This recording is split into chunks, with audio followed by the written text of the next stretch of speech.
Hello, everybody. Welcome to episode 3 of Rookie Season. I'm Nolan Eldridge. I'm here with Brandon Sheldon. Hello, hello. And we're going to talk about our past week deer hunting.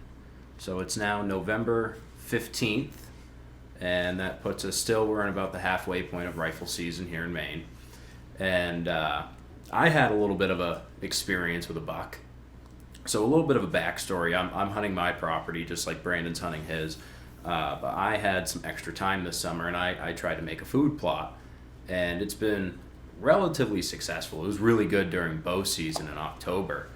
I had does coming in, and that's the best bait for bucks. What'd you plant? So I everything that I've used for my food plot has been through this company, Whitetail Hill Chestnuts. Whitetail Hill chestnuts? Yeah, okay. Whitetail Hill. I'll tell you what, never be afraid to talk to a stranger in a sporting goods section, because it was some random dude in Walmart. Yeah. You know me. I talk to everybody. Yeah, exactly. He told me all about it, but where they get their claim to fame is they have the whitetail hybrid chestnut tree. I guess chestnut trees drop earlier in the year, and they selectively bred their trees to now their whitetail chestnuts don't drop until November during rifle season. Well, that's pretty cool. So I bought one of their trees. The deer killed it, but so it must work. Yeah, they pulled the sapling right out of the ground. Yeah, you gotta do one of those fences around it until it gets hardy enough. Yeah, they're a pretty cool company. They've got a whole bunch of stuff. You can go online and do a 5-question survey about your property, and they'll recommend plants. Yeah. And if you buy the whole kit, they've got a survival guarantee. That's cool. Which is cool. And I know we talked about this before. Do you remember what was planted? What kind of seed was it mixed in with that? They've got a handful of different mixes. This one was called Bucks and Beards. Okay. And it was supposed to be good for deer and turkey. I can't remember exactly what was in the mix, but they've got clover, some cereal grains, and then, forgive me if I'm pronouncing this wrong, brassicas, turnips. Yeah, I know what you're talking about.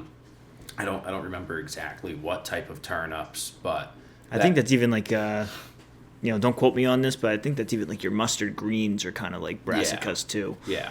I think it just lasts a little bit longer into the year. A little bit harder that way. Yeah, I think next year when I try, I'm going to do a different mix called Kill Plot. Okay.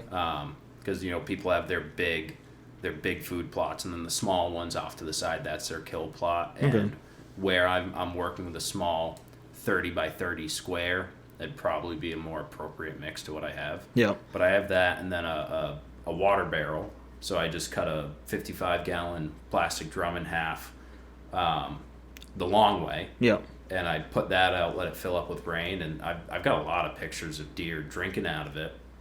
I read online that deer will pass up good food for good water. And so that's what really encouraged me to go out there. And at the very least, if every time they come through they take a sip of water, that's 30 seconds of them standing broadside with their head down, not looking. Yeah, exactly. So I want to get into your story about this buck, but your property, the stem count, all the trees and stuff, they're all, you're basically big woods, right? It looks like nothing's been logged there, cut there for a while. I know your neighbor, the adjacent property has, but your property specifically is a thick, denser woods, right? Yeah, it's pretty thick. I had to go in there and clear out a lot of brush to be able to grow this. So I ended up taking all that brush and making 5-foot tall walls all around it, so they feel safe when they're in there. But it's pretty thick. It is a lot more hardwood than pine. Yep. Contrary to most of the area, so I'm lucky in that regard. Well, you're on top of that hill. Yeah. Which for this area is like a mountain. You know what I mean? Right. Right. But so not as wet, less pines. The only reason I asked you about your stem count and stuff like that is it's cool to know you do a 30 by 30 area, it's where you're at, and I mean you're in the big woods. No one lives out there. Everyone thinks I live out there, and no one lives further than I do. and his house stops right before a dirt road off to just nothingness essentially. Yeah. And it's cool that you did this little 30 by 30 plot, little water, jug, barrel, whatever you want to call it. And you're attracting deer specifically to your property. You know what I mean? They had everywhere they can go. It's cool that you can bring them directly to your property for, like you said, just even if it's a few moments, they're still passing through. That's cool. And I know we talked about this a little bit in one of the previous episodes, but there's no ag out here. Yeah, no, nowhere. There's one hayfield. Yeah. And they do go out there by the solar panels. Yeah. But otherwise, they're really working hard for all Yeah. their food. So just having one spot that's a gimme for them, Mm-hmm. I think that helps a lot. I guess the only thing we could count as ag fields around here, I'm talking in my hand, is we do have that blueberry field on top of the hill. Yep. Yeah. But it's all like one owner, private area. Like you can't really hunt it, not that I'm aware of, but it's not like your corn or things like that. It's like you get out to Midwest or all these other states where there's like farmland. Right. And you get here, it's like there's a middle section of the state that I feel is like farmland, or up north where we have all the potatoes and stuff. But we're Yeah. in that just kind of that central location of Maine where we just have swamps and woods and nobody's really, Yeah, the closest thing to an ag field that we have is when the logging company clear cuts a piece and they go through to eat all the buds that are now close to the ground. Right. Yeah, no, for sure. So, all right. Tell us about that buck. So food plot. I've had $3 on camera. Last night I got a new one. Okay. A nice 6-point, but Nice. they were coming regular enough that I named them, and I had King Buck. Okay. King Buck was this beautiful. He's got to be 200 pounds. He's got to be a patch buck. 10-point deer. No doubt. Rack like a stag. Yeah. I mean, I think he might be bigger than that buck that Donovan got. Really? No shit. Um, Oh, no doubt. yeah. We're trying to have clean words here, but I cuss like a sailor, and so I can't promise that. Yeah, it's all right. And then I think he's got a kid in there, so I've deemed him Prince Buck. Okay. He's this little 4-point, barely a 4-point. Like the other two are like an inch long. Yeah. But his spread, again, is massive. But they're real thin, so he's a young deer. So just the way the main beams are shaped, that's why I think he's related to King Buck. Yeah. I mean, this area, the deer density is so thin that it could be. you Right. know? And then there's one more named Ugbuck. Okay. And he's just the goofiest, ugliest rack. Like he might be a 6-point, but again, barely. Yeah. He looks like he walks into a room and he says, "Hey guys." yeah. Yeah. I don't have a name for the 6-point yet because I barely got a picture of his rack. I can only see the tips of the tines because he like walked right in front of the camera and was picking at clover. Yeah. That's cool. But I haven't other than that 6-point, it's been like a week and a half since I've had bucks in there. Like, where the hell did they all go? And I had another camera about 2-3 miles from my house on logging company land. All the logging companies up here let hunters access their land for anything. Basically, it's like one company that owns all of them Yeah. anyhow. But It's something like 98% of Maine is privately owned. 96, 98. you mean publicly? Privately. Oh, okay. So the yeah, logging yeah, company owns all of it, but it's basically public land at Yeah. this point. You can go out and do whatever you want as long as you don't cut down a tree. Yeah. No, I know what you mean. So I went out there because I've had a camera out there for like the past month and a half, no action on it. So I'm like, I'm gonna pull that camera. I'll bring a rifle just for the hell of it. It's midday, probably like 11 in the morning, and I'm coming up the road when all of a sudden, as I'm coming up to where there's a blackberry field, it's small. It's small. It's like 60 feet long, 40 feet wide. Is it just off the side of the road? Yeah. So is it just like a wild like patch of blackberries essentially? Yeah, Okay. exactly. And the logging road that they made goes right through the middle of it. Yeah. And I'm like, it's wicked dense brush on the side, so you can't see into it. Okay. And as I'm about to be coming into the blackberry field, I see Prince Buck as he is practically jumping over the hood of my truck. Oh, no doubt. And so he was bedded down in that blackberry field. Mm-hmm. It was just threw me off so bad to see that. I just wasn't came even out of nowhere. expecting it, and I even had like a little inkling in the back of my head, like, oh, just park the truck and walk the half mile to the camera. Right. You know, you're bringing a rifle. I'm like, no, that camera hasn't had a thing. There's nothing out here. Well, it's like my cameras or camera on my property. Yeah. I put it out a few weeks ago now, and because my other camera died, and so beginning of the year, Died like done. yeah, like Okay. it just was like, yeah, I'm out, thanks, and it just shut off, and I can't get it to come back. And so all winter, all the beginning of the year, even the summer, I had a doe and a fawn and periodically a spike that was always on camera. And I put that camera out that you had bought, when you bought that package, the Moultrie or whatever Yep, it was. Moultrie Mobile. So I threw that one out, and I haven't had anything on it since. But because of my field, where it's not all planted and it's muddy on the side, Yeah. I see tracks in it all the time. Right. So you're just saying, like, I don't have anything on it, but it's a narrow window, right, of what our cameras are looking at. And the deer Yeah. are probably just like, yeah, I don't know about that thing over there. I'm gonna walk around it. No, I got a little piece on that too. Man, was I upset that day. But Yep. so I'm like, holy crap, and I jump out of my truck and throw the e-brake, and because I'm in a stick shift, jump out and run right up to where he jumped across the road. And I've never been in that area this time of year, because last year they were logging out there and it was closed off, and it's just clear as day, the beds and the paths right where they're crossing the roads. Yep. And I'm thinking to myself, there's a chance he ran and stopped, and he's looking back to try to see what I Oh am. yeah, absolutely. What and way was the wind blowing? Out of curiosity, So like you don't I'm, know, I'm like ass- actually. I'm assuming Onyx orients north up. Yeah. So I'm going west to east, Mm-hmm. and the wind was coming from the north, Okay. and the deer was sitting on the south side of the road. Yeah. And there's old skidder trails.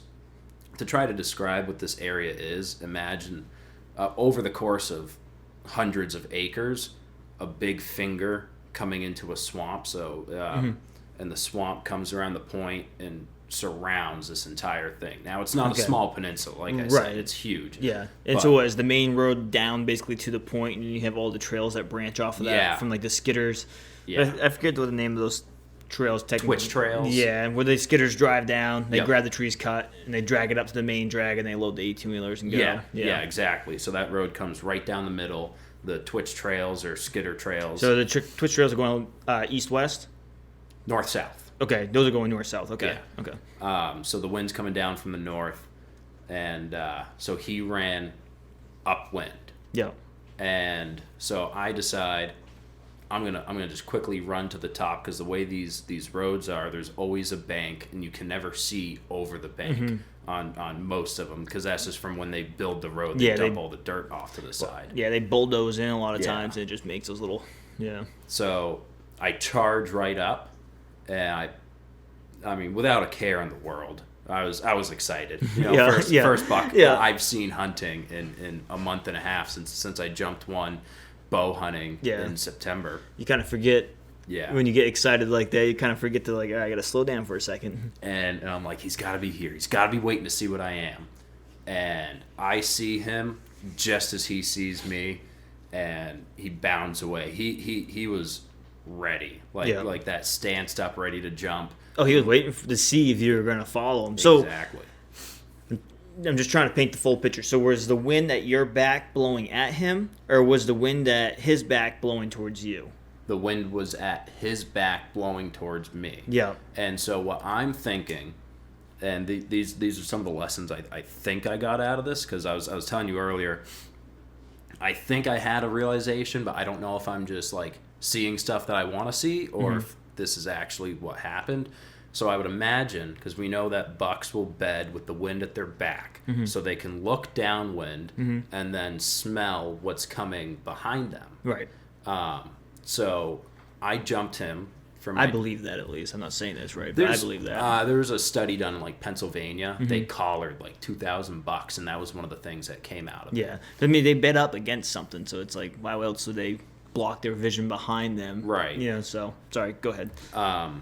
So I would imagine when my truck jumped him, And that's BS too, because that deer stands still for you for 3 shots that we were talking about last week. My truck breaks a stick and this buck goes to Kansas. So he ran upwind because he could smell upwind. You can't see very far down that Twitch trail, so he knows there's no danger that way. No, that's fair. And that, I think that's why he ran that way across the road instead of just going down the Twitch trail. And he cut right. Okay. Because there was all these skidder trails have smaller ones in between them to connect them as well. It's basically a grid system in there. Yeah, I know for sure. And so I think when he cut right, I mean, as soon as I locked eyes with him, he was like 60 yards away. I then ran down that Twitch trail because I thought maybe he's going to stop and look back again. Because he's obviously, he's a nice deer. He's barely a 4-point, but it's still just a magnificent main beams. And I want a buck. I mean, a buck's at the end of the day. Exactly. Especially once we get to this halfway point through the season. It's like it would be nice. I have yet to shoot enough deer to be like, maybe next year. It's like I'm halfway through my season. I gotta, I'd like to still. You're learning. You learn something from this, and that's why we're doing it. Yeah, I don't care that king buck was in my food plot. All 3 of them were in danger if they come out in daylight. Yeah, exactly. What are you hunting with, real quick? Sorry. Semi-auto 308 Benelli R1. And what kind of scope? I've got a Burris. Okay. No, is it like a 3x9? Is it what? It's a 2.5 by 10. By 10. I think. I was just wondering for like that type of environment, like if you were to try to quick scope, right? But like if you were trying to look real quick, is it something that you're gonna just have a huge image in your face? Or? Right. Yeah. If I have no idea how far my shot's gonna be, especially up here, everything's so dense. Everything at most is gonna be like 40 yards. Yeah. I keep that scope right out at 2.5. Okay. Excuse me. Yeah, you're good. So he cuts right, and I decide run down that Twitch trail and see if he's going to stop and look back again. I should have stopped as soon as I jumped him the second time because he cut right. So because I think he was going to circle back around and try to get downwind of me to try to smell what I am, because he's still not getting a good look at what I am. He just sees that I'm interested in him, and that's giving him the heebie-jeebies. I think right off the rip, I should have just stood in front of my truck. Mm-hmm. Maybe try to like carefully take a peek. Yeah. But I should have just sat right there, because I think he would have gone, like I said, he would have down, looked you, and he would have had to cross the road. Yeah. In order to get, so I would have been able to get him crossing the road. Yeah. And but when I pushed him further down and tried to see if he'd stop a second time, I probably put into his head, I don't want to know what the hell he is. He's after me. Right, no, for sure. You pressured him on that second one. The first one was like almost like a freebie in a sense, where it was like, if you wouldn't have came over the bank or something. I believe a lot of times, like in the expanded zones that we're in, like one of them's on like the university land, is they see people go by all the time. Mm-hmm. So as long as those people aren't like I've heard a statement of like, if you're walking through the woods and you see a deer, don't abruptly stop. Because the deer's now like, oh, he sees me. But if you just keep kind of cruising along, doing your thing, they might just stay there and watch you. So like with this situation, because if it's a logging road, it's a road that's accessible to the public. I'm sure he's seen a vehicle or two before. Mm-hmm. So he could have just like ran down and been like, all right, is he gonna look? And then when you topped him out, he's like, oh, okay, he is looking for me. And then the second time he caught you. Now for sure, I agree with you. He's like, oh crap, I think even when I poked my head up and he saw me, I would have had a chance at him looping back around. Yeah. He's a smell. I think smell's huge. Yeah, yeah. So I should have just stayed on the road and waited for him to come to try to loop around, and I would have given it probably 20-30 minutes. Mm-hmm. I think if after 20-30 minutes he didn't show up, he probably was just gone. Yeah. But also with the wind coming from that direction, I think, in my opinion, him staying on that side of the logging road puts him at a disadvantage, because he's got that swamp, and I know he can run into that swamp. I went down there today. I can't get into that swamp. Yeah. But that puts him at a disadvantage, because now he's really stuck going into that swamp that's hard to get through, Whereas if he tries to get back to the other side of the road, now he's got options. When you got to the swamp, was there a transition line, like trail that bordered the woods and the swamp? Yes. Yeah, so he may have just simply got to it, ran left or right even, and cruised down that. There were trails through the swamp, don't get me wrong. Oh, yeah, but they're usually pretty... But it was I took one step into it and I said, I'm gonna get stuck here if I keep going. Yeah. But it's almost like a sandbar in the ocean. It is boom, swamp. Yeah. Hard line in the sand. Yeah. And there's clover all over the bank right there. It's a sweet spot. Just getting to it's kind of hell. No way to get 300 yards down those twitch trails, all the old brush up there. I think sometimes that's what makes for like the best spots, though. Yeah. You know, because it's like nobody's gonna want to get down in there, and they just feel so safe. Yeah, and it's nothing to do with the fact that I'm not willing to put the work in. I'm yeah. totally willing to. No. But for this situation, yeah. And in terms of making a sit out there, I just don't know how to get that 300 yards quietly. Yeah. I mean, I think days like that, right? I think you wait for those windy days with gusts of like 20 mile an hour. You Yeah. find like the main wind in it. I'm gonna make a hypothetical. Actually, I'll explain a spot that I hunt a lot. Yeah. I can only really access it at a north wind or like a northwest wind because the swamp's on my left and on the right is where they go at night Yeah. because it's kind of like an old clearing and they cross. I believe they go up there, especially right now, and chase does, and they also eat up there, and then they go down into the swamp to bed because it's a high pressure public area. Yep. So, but it's so thick and so loud to get through there. But if I go in on like the main wind that day is north and northwest, but gusts up to like 20 miles an hour, even 30 miles an hour, Yeah. it's so loud when things are like this that when you have those winds, you can walk with the wind. You know what I Right. mean? You leave, like let's say if you're doing an afternoon hunt, you leave early, and you don't want, in my opinion, I don't want to go down in there in the morning unless I have like a good like system to get to a tree that I want. Right. I don't want to just mosey around in the pitch black like that because if I don't have a destination, you know, all of a sudden it's like daylight and I can't see 10 feet because I'm like, this is a good spot in the pitch Yeah. black, you know? Yeah. Peak rut, I'm not afraid of making a lot of noise walking to my spot. Mm-hmm. It was a tip I picked up from one of the guys I hunted with for a while. And I mean, I've never had a deer run in on me while I'm going to my spot. So maybe this doesn't hold water. But during the rut, I'll just walk almost normal. As silly as it sounds, I'll put a little bob in my head and try to pretend I'm a deer. I think we talked about this a little bit. And I'll have my grunt tube and I'll just... See, like anytime I'm moving and I'm concerned about my sound, I've tried doing not the bobbing, but like the methodical of like taking to like 5 to 10 steps. Yeah. And go a couple hundred yards, and just trying to like just break up my steps. I think you were with me the other day when I was talking about like one of the Hunting Public guys. Yeah. When like I think his name's Zach on the episode. He's got the long hair, but he'll walk. And when you listen to us walk in the woods, it's Right. you know, he'll drop a foot after every step, so it's like and it just breaks up your pattern of walking. Yeah. No idea if it works. I believe that guy. He's shot in a lot more deer than I have. Yeah, I mean, I was always told you sound like a buck chasing a doe when you do that. Mm-hmm. I mean, I don't know. It could be. Yeah, because it's a tending grunt that I do as I'm moving. But Yeah.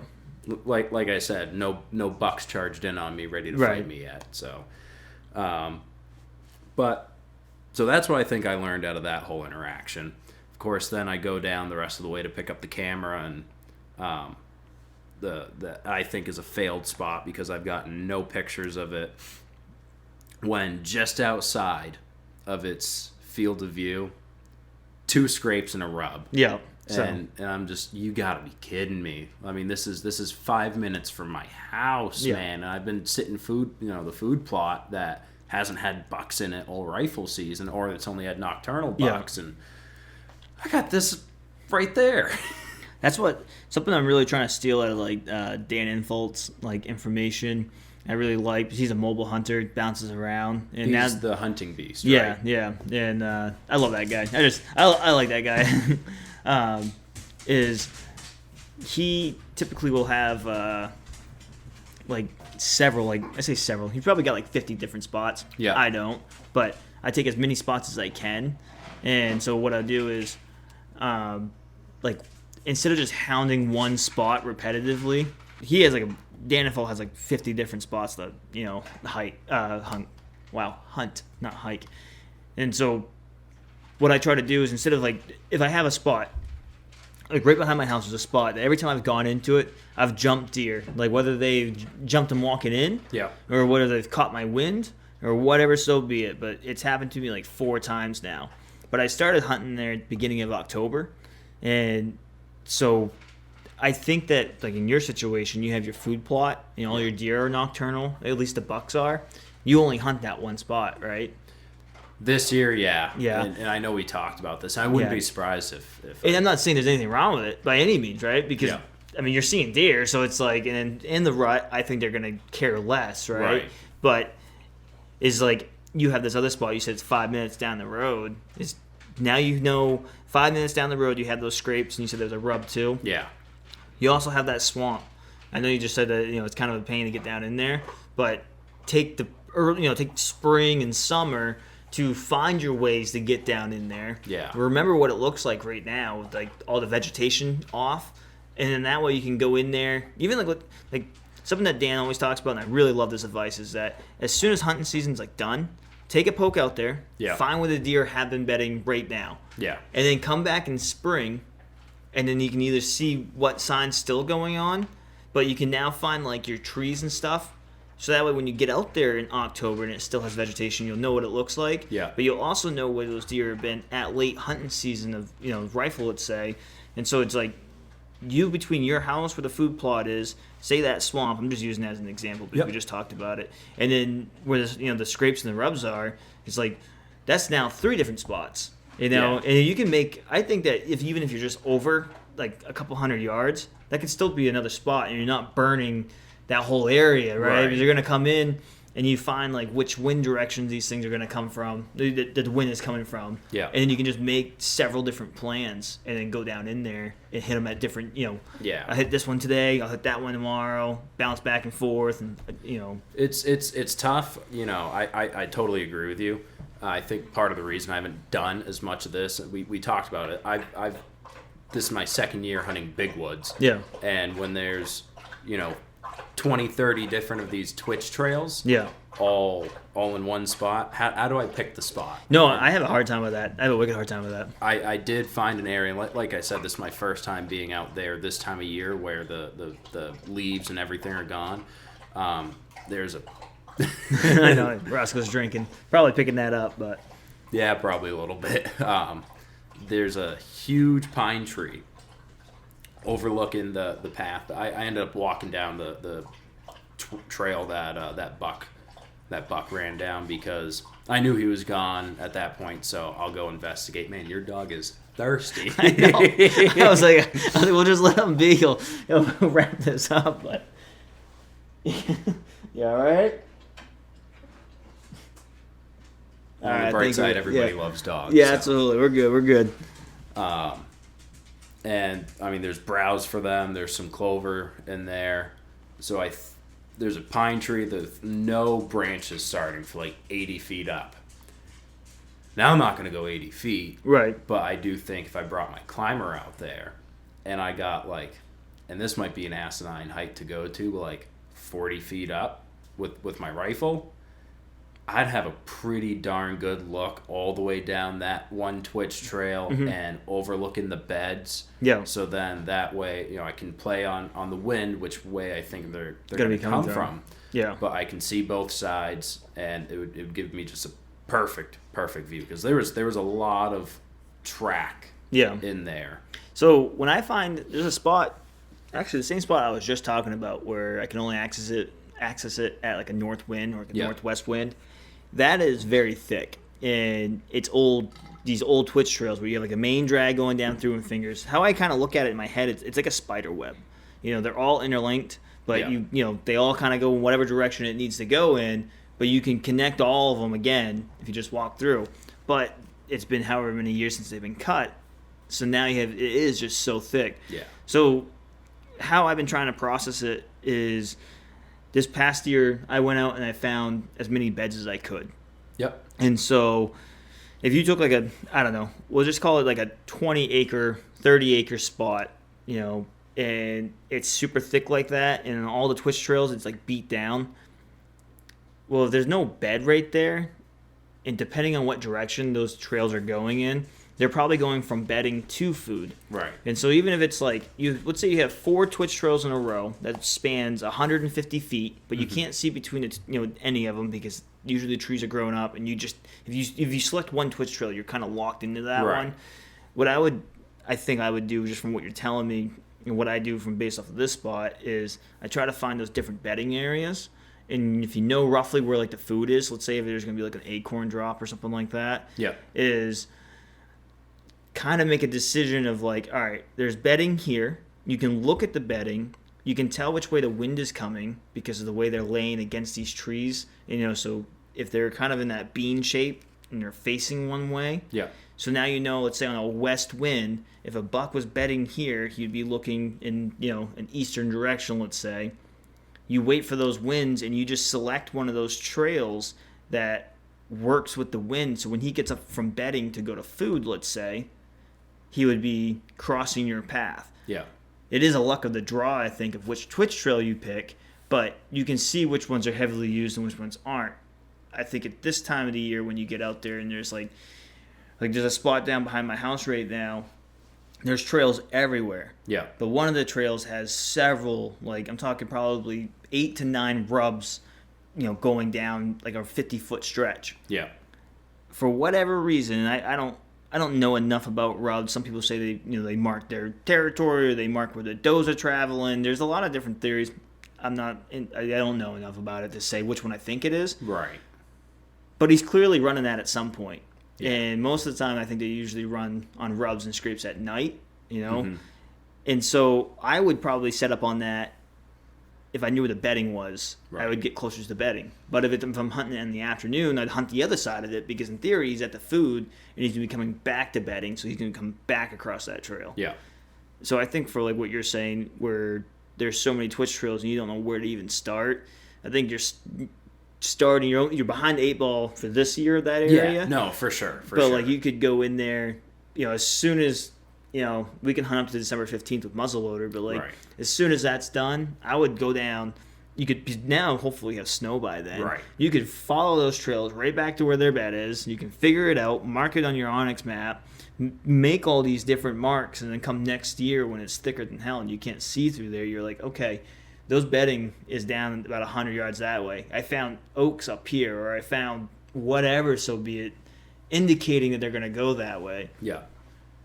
Something that I have a hard time with around here is that there's such a high stem count of Yeah. just small plants and they browse. Yeah.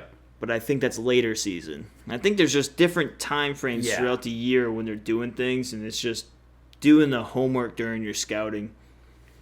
I don't know. I talk a lot of big game here, but I haven't shot many deer. So, but it makes sense to me. Like I feel like I understand them. Right. I mean, especially we start, if we start getting snow, we get into that muzzleloader season. Now they're definitely moved to their winter forage, that browse the buds and everything. And this is where the twitch trails are great, though. Yeah. Because that's, if the moose haven't decimated them yet. Yeah. They can walk right down through and just eat them. Yeah, and I've been referring to the spot as the moose yard. Yeah. Because this is a spot I might have told you when I was putting the camera out there. There was so much moose scat. Yeah. It smelled like a farm down there. Yeah. There's so many moose. Well, you have all those blackberries you said right there Yeah. too. There's a couple Blackberries. bear in there too. Yeah, I believe it. There's a bear bait out there at one point. That makes sense. More. Yeah, but that type of trees, like I'm surprised I haven't seen a moose on my property. However, down back, just past the property line, there's a bunch of moose tracks. Well, right before you actually moved in, before you closed, because I lived down the road from Brandon before he bought this house. It was like 2 weeks before you closed. Bree, my girlfriend, was leaving my house going to work, and there was a moose running right down the road, right in front of your house. No doubt. That's funny. That's funny. Yeah, no, that's cool. No, I think that area that you are in, though, definitely has a lot of potential. But one, you already started buck there, so that's cool. Right. Two, I think that if I was to put myself in your shoes, or not even so much, like if I came up into the situation that you had, knowing from what you just told me, there's two things I would do. I don't know how tall that bank is, but let's just say it was a 5-foot bank. That's about what it was. Okay. So that bank that you walked up to look over, maybe just get to a point where you can just peek your eyes over instead of your full body. Because now you're lower, you know what I mean, less of a profile poking up over.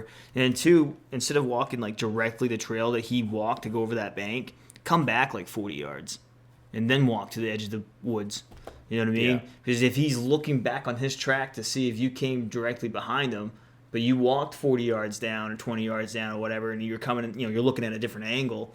Another little perspective, right? I don't know if I would have been able to do that because on that Twitch trail there was another. Like I said, this road goes right through the blackberries. Yeah. So that blackberry field on that side was almost like a funnel into that Twitch trail. That's fair. Yeah. So So very circumstantial, but yeah. Right.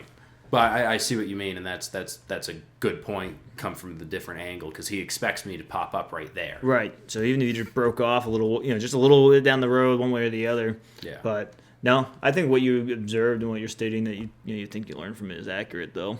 I would agree with that. Well, that's good. I'm glad to hear that. Yeah. Now you're wrong. Just okay. yeah. Progress. Yeah. No, for sure. Progress. I think every interaction you have, even with that deer the other day that I missed on. Yeah. Like looking back now, he had no idea I was there before he even fired. He was looking the complete opposite direction, and the wind was in my face, and I was behind him, and he was looking the other way. So like he couldn't smell me, and the cattails and the swale grass and stuff that was there was real tall. Yeah. Tall enough to the point there's a couple times I couldn't see him. I Right. had to either like move or whatever. And he's about 100 yards out. I think there's 2 things there's a lot of things I should have done different. But I could have cut my distance significantly, I think. Yeah. Because he was in the grass across a little stream, in super tall grass looking the opposite way. Yeah. Where I was at was kind of like muddy. Don't get me wrong, the grass was tall and it was loud, but it was also slightly windy. And there were several deer around now. Like there was deer to my left on top of the oak ridge. Yeah. And there was him and there was another doe over there. So there's at least 4 deer right there by themselves. And I think I could have got lower, cut even just a third of the distance or something like that. Right. Still be in the wind. If he heard any noise at all, he may have just thought it was another deer. Right. Slightly peek up and then try to take a shot at it. Probably would have thought you were a beaver. Maybe even that. There was no beaver dams around. But, okay. But regardless, you know what I mean? Somewhere like out back in my house where there seems to be like a beaver every 10 feet. Yeah. Exactly. They're like, what the heck is that? I think every interaction that you have a deer, you're always going to learn. My first interaction with the deer that I had this year, I was on a point. I had a wind facing, like, coming to me. I scouted the bedding, and I thought I was within 100 yards of what I was considered buck bedding. Yep. I only considered it buck bedding because it had a rub in the bed. Okay, I remember you telling me about this last year. But I was hunting it in October. Okay. And typically, I think bucks lose their velvet. Right. But there was rubs everywhere in this bedding. So that's more, to me, probably more of a rut bedding area because they're more aggressive. Yeah. So not only did he mark his bed, he marked everything around it, like, this is mine, and there's does down there. So I think I was a month early, essentially, because when I got caught over my right shoulder, and the wind was blowing at me from basically, like, quartering to my left. Okay. And there was bedding over there. And I think that I kind of just messed up my time frame when I needed to be in there. And I didn't think that those bucks or even deer in general would be over on that side at that time frame. So I learned that, like, now when I go in there again, I'm not going to go so far down on the point because there's 2 separate bedding areas on each side of the point of going into the swamp. So if I stay a hair back, my wind won't go into either one of them. And so hopefully if they're on either side, whether they're, hanging out with, the other bucks on the right-hand side of the finger, or if he's got that isolated buck bed on the other side, neither one of them are going to cross that path in my wind. Right. So I learned that this year from just doing that. I do think come muzzleloader season, like you said, hopefully some snow flies and we get some track on the ground. Muzzleloader for me, that's my Hail Mary. Yeah. And that's when I'm a lot more aggressive in my hunting in you general. Cut a track and you just get going. And that's exactly what I'm going to do. I'm going to, if I get a picture on my camera of a buck, at like midnight, I'm going to go into the food plot and I'm going to pick up his track and I'm going to try to chase him down. Absolutely. If I don't have anything there, now that I know that there's definitely travel corridors for deer out behind my house. That's going to be one of the places that I check. Yeah. And see if I can't cut a track out there. I definitely think you'll be able to, because I don't think they're going to change drastically over the next 3 weeks. And then the next 3 weeks will be into December. And especially, too, if they're going into their winter browse. Yeah. There's all that they're going to want that food plot if there's anything still left in there. And they're going to want all those buds on those twitch trails. Well, I think I'm wondering. I mean, I shouldn't say I'm wondering. Because I was about to say I'm wondering if that's what's going on my property. Because I don't see any deer on the camera. Yeah. But the tracks are still here. But my property was cut 4 or 5 years ago. Right. And it's all maples and cedars and stuff like that. And so they can just walk around and still eat it. So even I'd be doing the same thing you're doing, basically. I'd go out there and find those main drags where they typically come through, see if you can't cut a fresh one, and just go. That's what I'm going to do, where I've been seeing that 8-pointer cross in the morning. I only saw it once, so I shouldn't say been seeing. but there's right now I went down that road again, and there's brand new big old rubs. The rubs were about my waist to chest high. Yeah. And that buck that I saw, that 8-pointer, was a big beamed 8-pointer.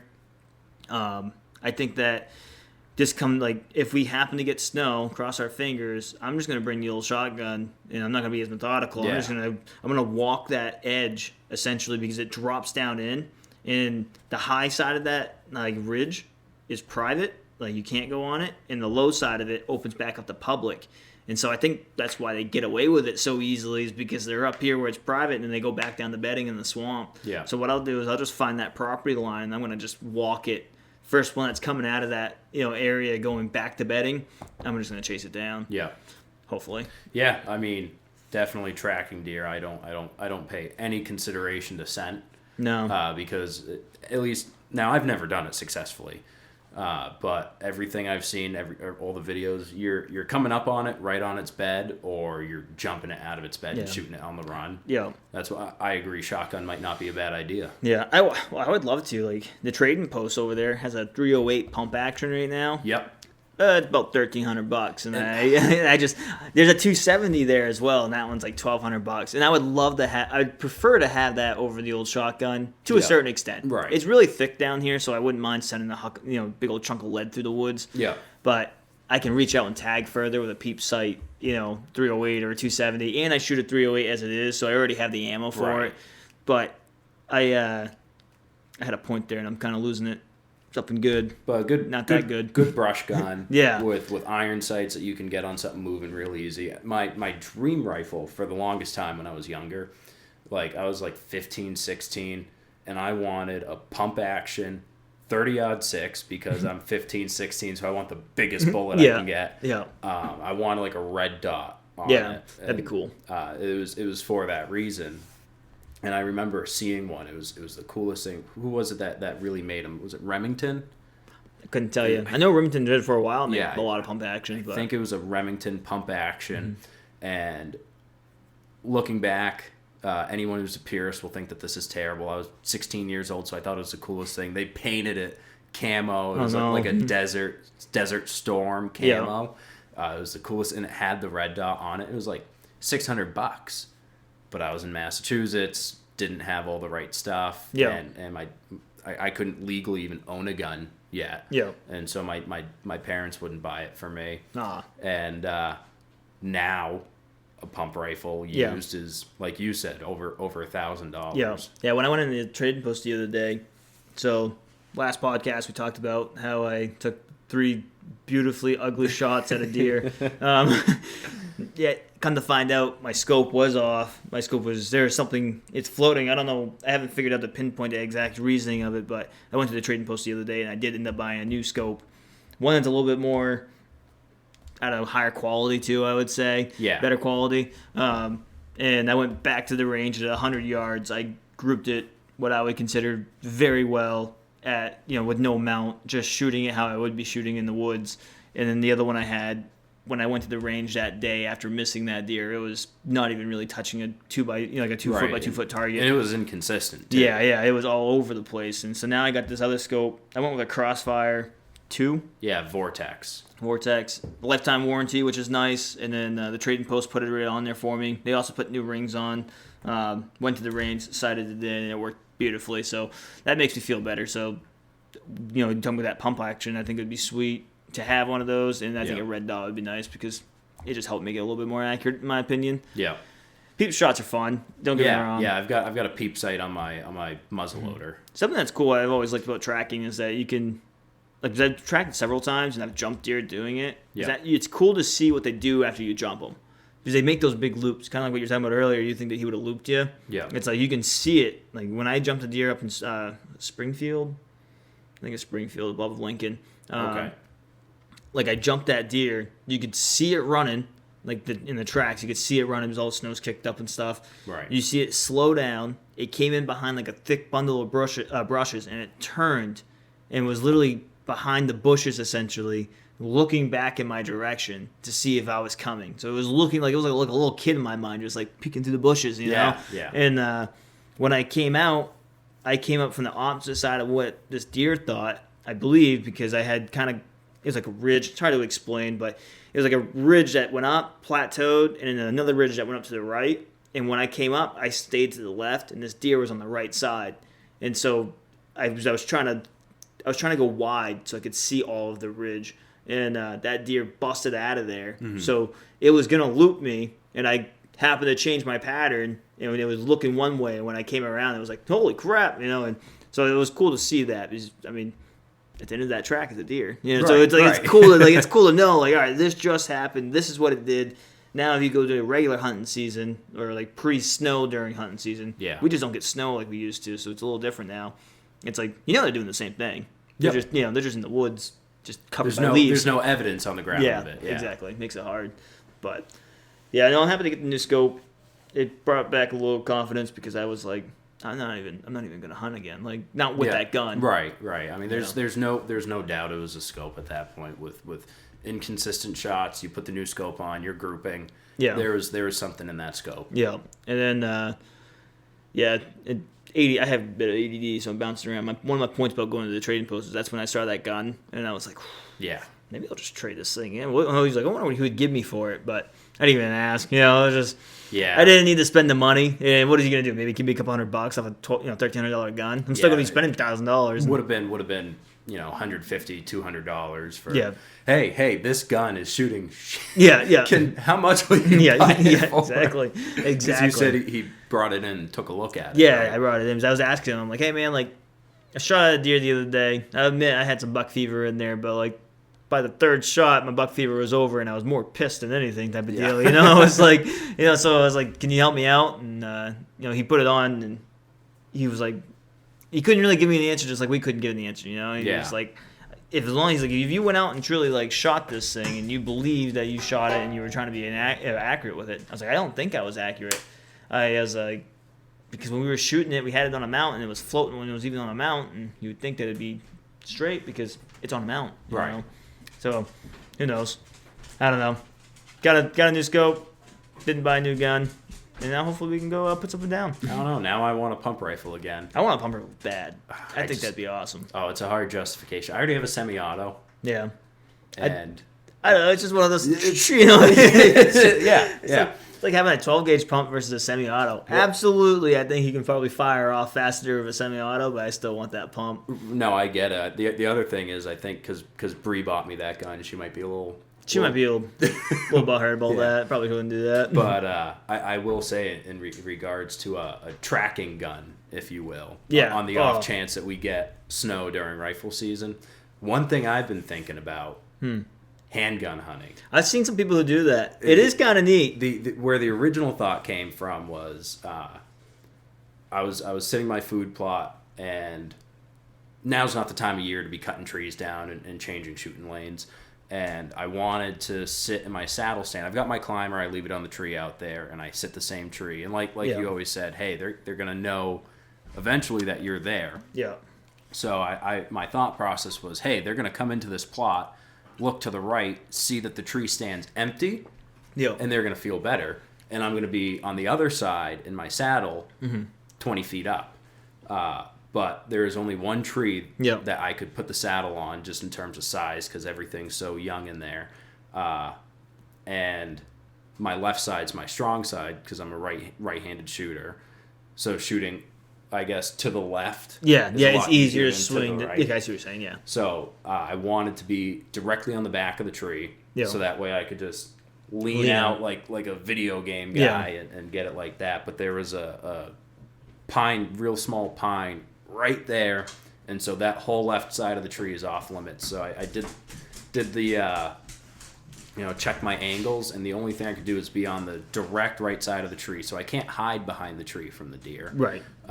And I'd have to shoot off my right side, and the only way I could make that happen was put my arm through my bridge Yeah, and then balance on my left leg, just my left leg, and Yeah. make a lean. And I had a doe come in, and she was in there for like 2 minutes, and I didn't know it was a doe. it's like doing so- a wall sit. yeah, so I had gotten all my stuff ready, so I'm just like frozen, just like, oh my god, and I start shaking like hell, because there's just so many non-dominant muscles that already probably don't get used very Yeah. much.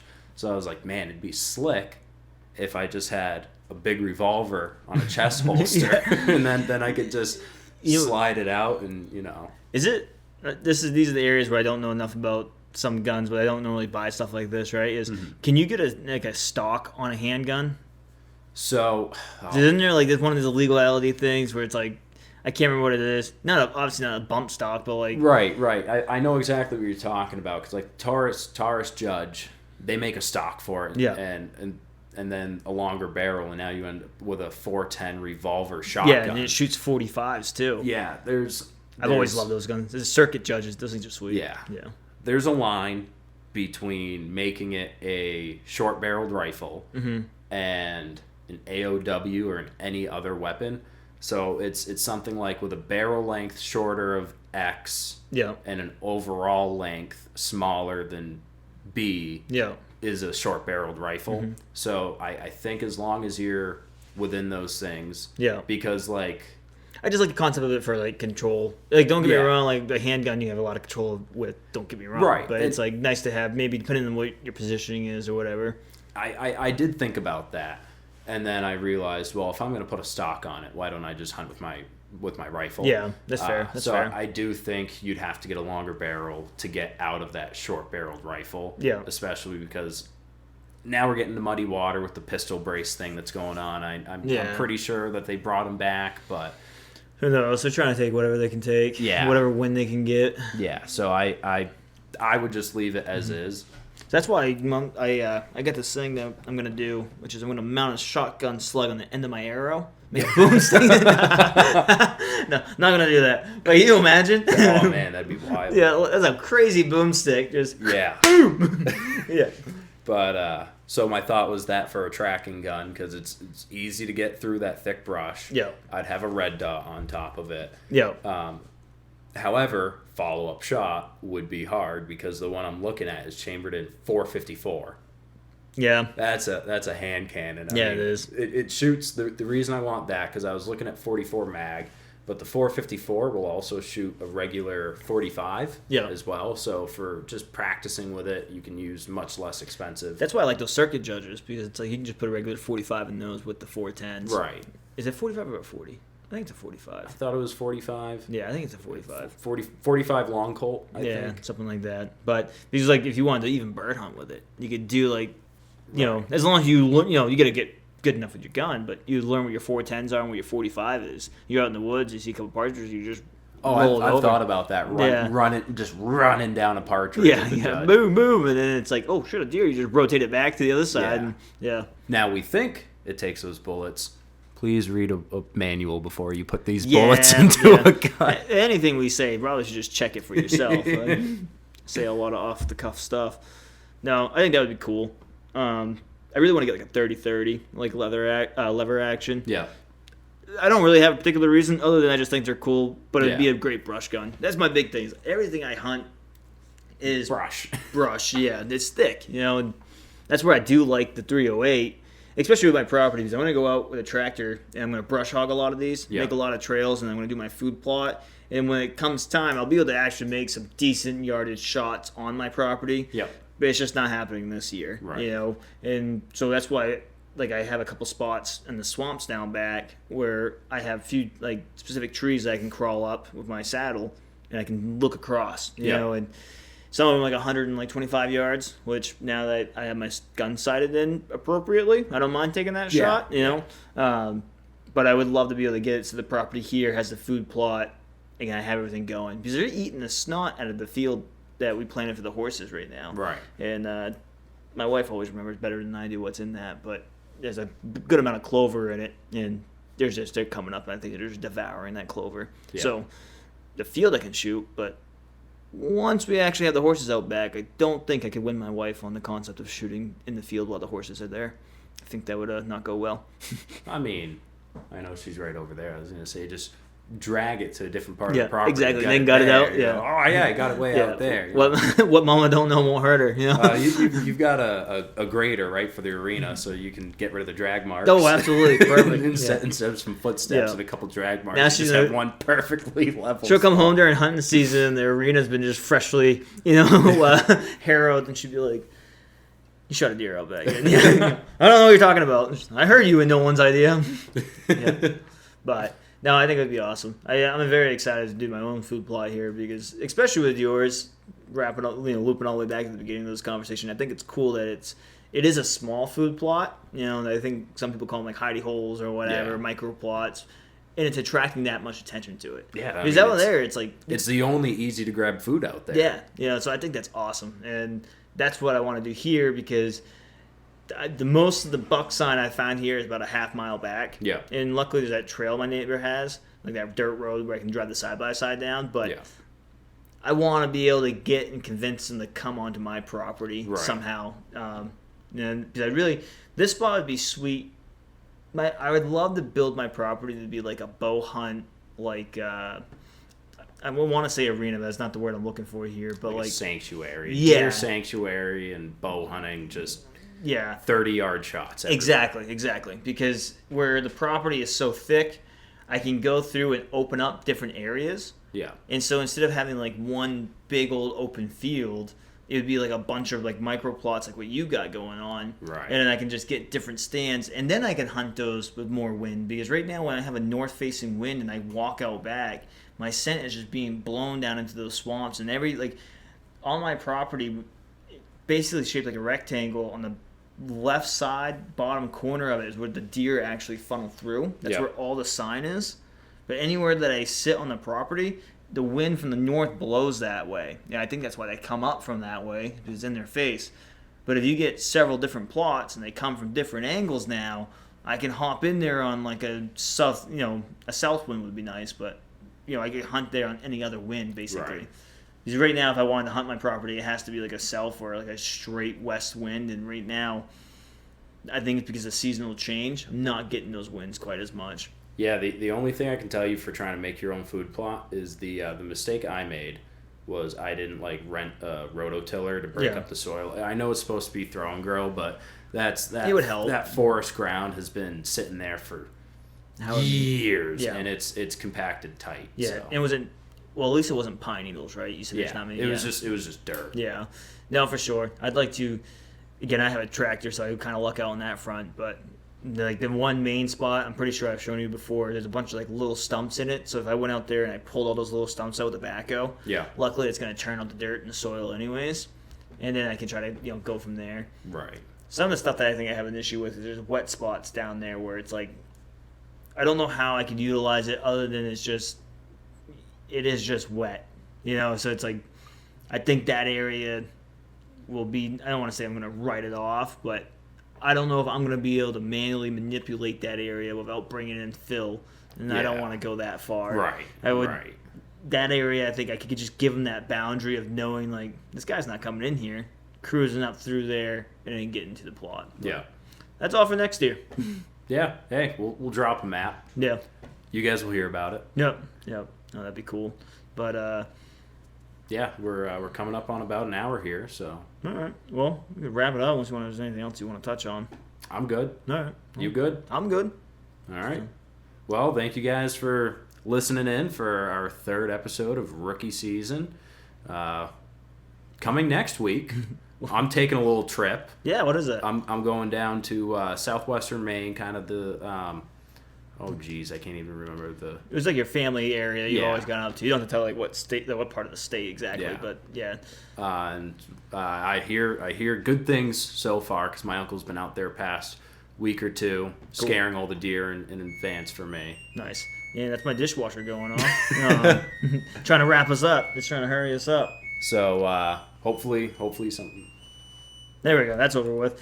Hopefully that produces something and can pull a deer out of there. I've got a doe tag out there as well. Oh, So cool. All right. Brown nice. is down. Brown is down. Hopefully next time we do a recording, I've got some good news to share. Yeah. Well, I wish you the best of luck. I got a few spots I'm gonna hit this week. I work at 48, and so Monday morning I got Taylor coming in early for me. Yeah. So I'll leave, and I think I might try to take a canoe up into one of the streams down back and get up into the swamp a little bit better. Well, if you get one, you can call me to drag. I just won't be around. Yeah, that's fair. I'll tell you about it though. So. Perfect. Well, cool. Well, thank you guys for listening in. Leave comments or reviews, any opinions. We'll love to listen to them.